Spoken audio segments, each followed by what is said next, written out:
projects. In this video, we are going to explain about the project, which is efficacy of bidirectional LSTM model for network-based anomaly detection. Introduction of the project.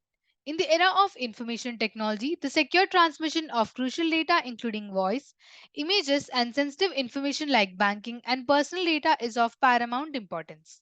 The rise of cyber threats necessitates advanced tools and methods for detecting and preventing intrusions. Anomaly detection, identifying patterns that deviate from the norm, is a key component in fortifying cybersecurity. Anomaly detection finds the applications across diverse domains such as business, network security, health monitoring, credit card fraud detection, and fault detection in the critical information systems. Its role in cybersecurity is particularly crucial, offering a robust defense against cyber adversaries seeking unauthorized access or malicious activities. Traditional machine learning based network anomaly detection algorithms, while effective for smaller datasets, faces challenges in the scalability and performance when dealing with the large datasets and complex features.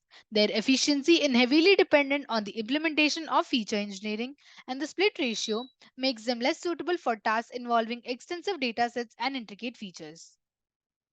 Adoption of deep learning techniques recognizing the limitations of traditional approaches. This project leverages deep learning techniques tailored for NSL-KDD data. While convolutional neural network excel in image datasets, our focus shifts to methodologies like long short-term memory, which are LSTM networks, designed to process sequential data inherent in network traffic, effectively capturing and analyzing patterns. Objective of the project. The objective is to design a comprehensive anomaly detection system for a network data, incorporating both traditional machine learning and advanced deep learning techniques. The goal is to create a solution that can effectively identify indicative of anomalies tailored to adapt the unique characteristics of the network traffic data. The goal is to perform an in-depth analysis of the BioLSTM model's performance by systematically experimenting with the parameters such as optimizers, epochs, batch size, and the dataset sizes. This analysis aims to gain insights into how these factors influence the effectiveness of the BioLSTM model in detecting network anomalies. The objective is to conduct a comprehensive comparative evaluation of the BioLSTM model against established anomaly detection methods, using metrics such as accuracy, precision, recall, and FN score. The goal is to assess the effectiveness of the BioLSTM model in network anomaly detection relative to other existing approaches. The goal is to identify the optimal configuration of the BioLSTM model through systematic experimentation. This involves determining the ideal hyperparameters, including the number of epochs and batch sizes, with the objective of achieving peak accuracy in detecting network anomalies. This optimization process is crucial for enhancing the overall performance of the model. The objective is to derive meaningful insights from the project findings and offer actionable recommendations for enhancing network security.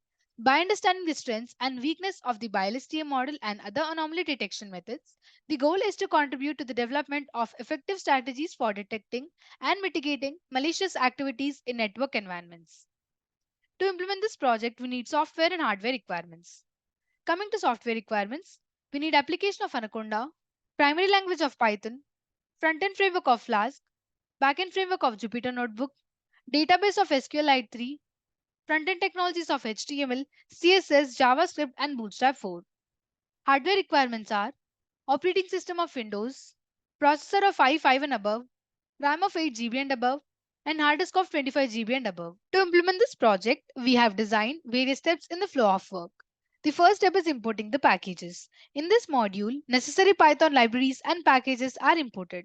We have imported pandas for data manipulation, NumPy for numerical operations, Matplotlib and Seaborn for data visualization, scikit-learn for machine learning, Keras for building deep learning models, and Flask for web development. The next step is exploring the dataset. This module involves loading and exploring the NSL-KDD dataset.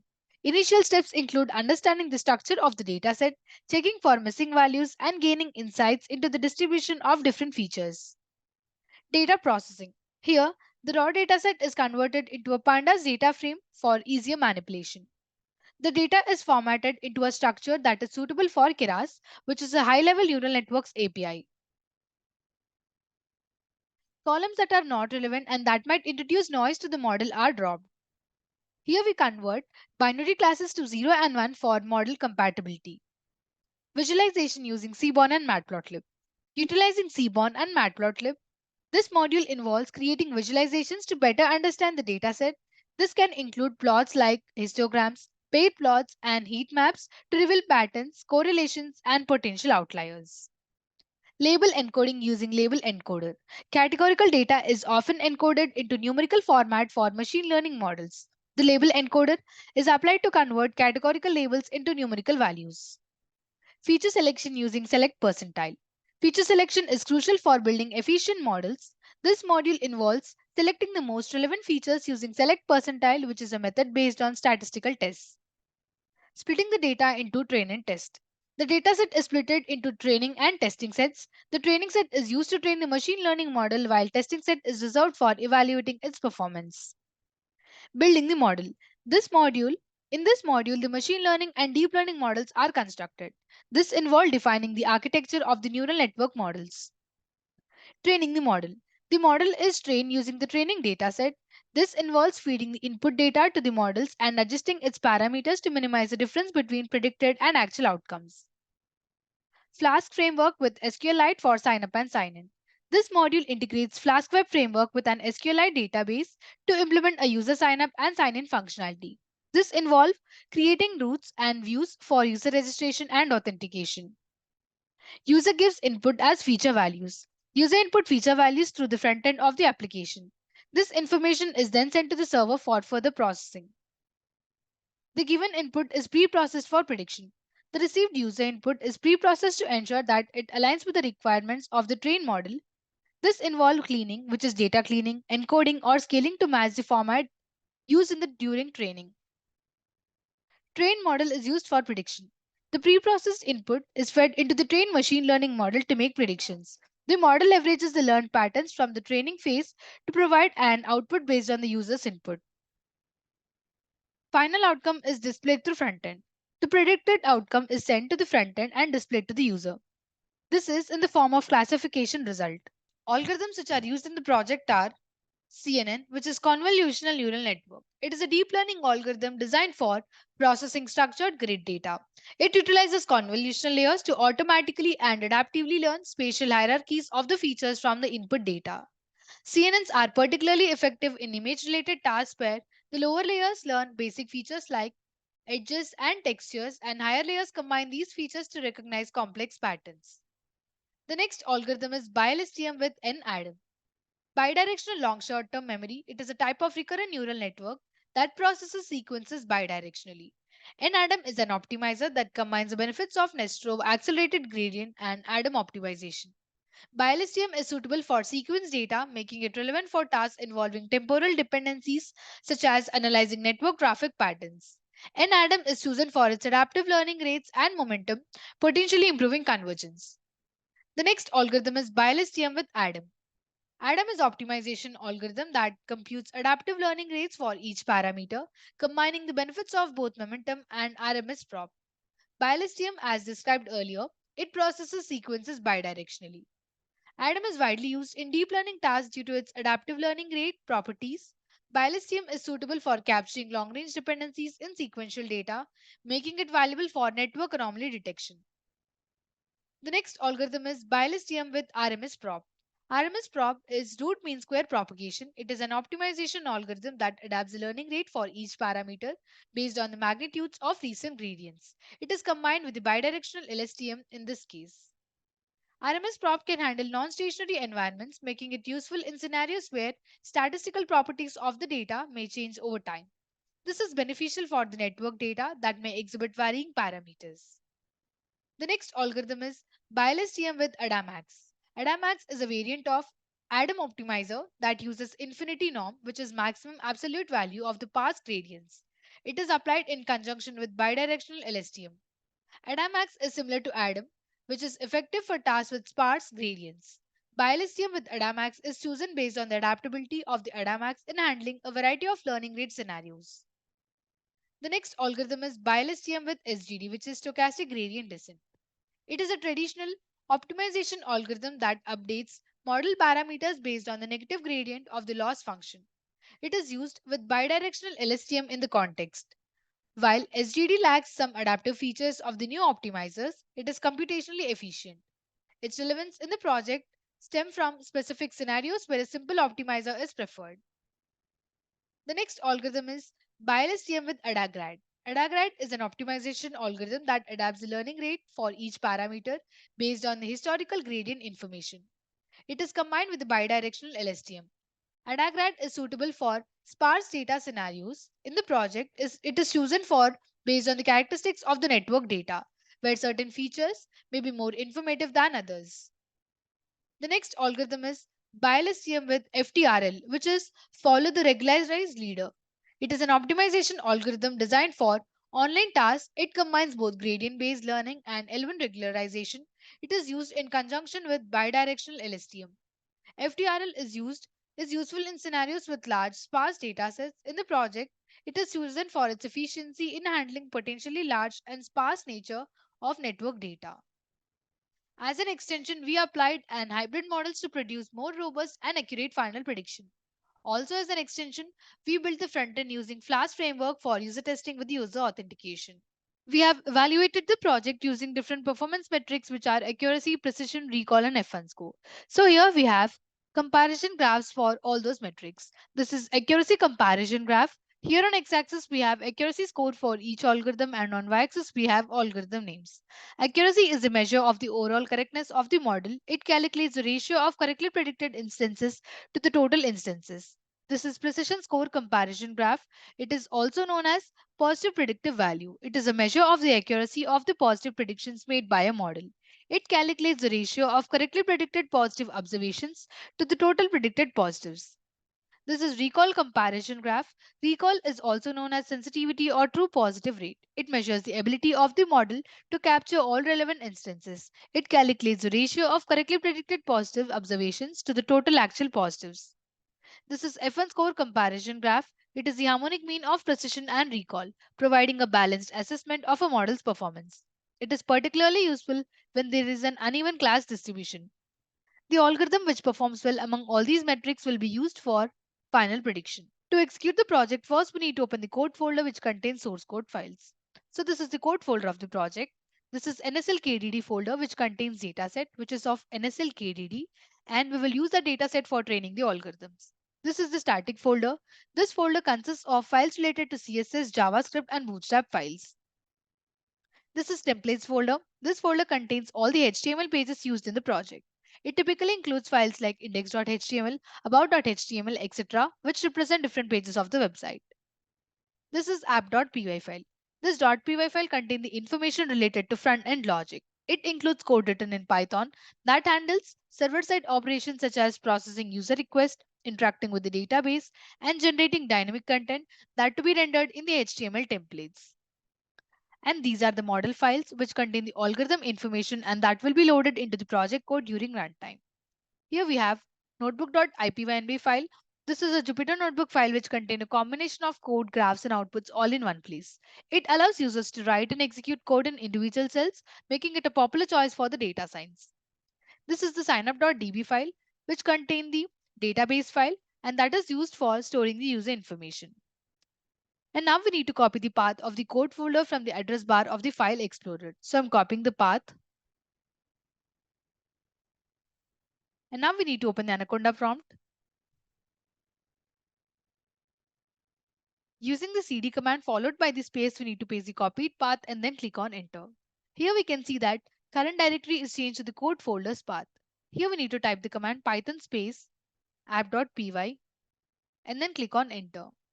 This will compile app.py file and execute the Python script and perform a runtime check for any syntax errors or logical issues. After running the app.py file, Flask framework will host the application locally at the default address, which will be the local host and the port unless configured differently. This is the local host and this is the port. Now we need to copy this local link provided by the framework and paste it in any web browser. So I'm copying the link. I prefer Google Chrome, so I'll paste it in that. Here we need to paste the link and then click on enter. This is the web page of the project, which is displayed in the browser. And this web page is built by using the Flask framework. Here we can see a sign up link first. We need to click on that and enter all the sign up details if you are signing up newly. I have already signed up and have an account in it, so we'll directly sign in. For that, we need to click on sign in. Here we need to give our username and the password. So I'm giving my username and the password. And now click on login. We have logged in successfully. Here we are redirected to prediction page. We can see that we need to enter all these parameters. Based on the given parameters, we will get the prediction whether attack is detected or not. So now we will understand all these parameters. So here we have protocol type. It indicates the communication protocol used in the network traffic. Here we have service. It specifies the network service or application is associated with the traffic. Here we have SRC bytes. They are the number of bytes sent by the source in a network communication. Here we have destination bytes. These are the number of bytes received by the destination in a network communication. Here we have logged in. It indicates whether a user is logged in into a service or system. Here we have count. It is the total number of occurrences or the instances of a specific event or the condition. Here we have SRV count. It is the count of connections to a specific service or application. Here we have SRV different host rate. It is the rate at which different hosts connect to the same service. Here we have different host count. It is the count of different hosts involved in the communication. Here we have destination host SRV count. It is the count of connections to a specific service on a destination host. Here we have destination host same SRV rate. It is the rate at which destination host connects to the same service. Here we have destination host different SRV rate. It is the rate at which the destination host connects to the different services. Here we have destination host same SRC port rate. It is the rate at which destination host connects using the same source port. Here we have destination host SRV different host rate. It is the rate at which the destination host connects to the different host for a specific service. We have understood all the parameters. So now we will enter the parameters step by step.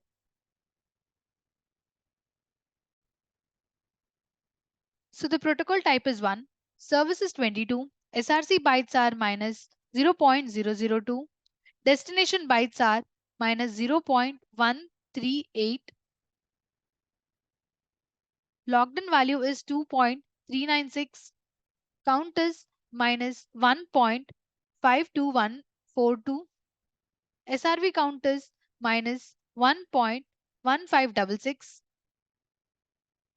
SRV different host rate is minus 0.2036, different host count is minus 3.451, destination host SRV is minus 1.694, destination host same SRV is 0.599, destination host value is minus 0.2827, destination host same port is minus 1.02208, and destination host SRV different host rate is minus 0.15863. Now we need to click on predict. So here we got the prediction as there is no attack detected and it is normal. Now we will enter the parameters again but with the different values and see what will be predicted. Click on home.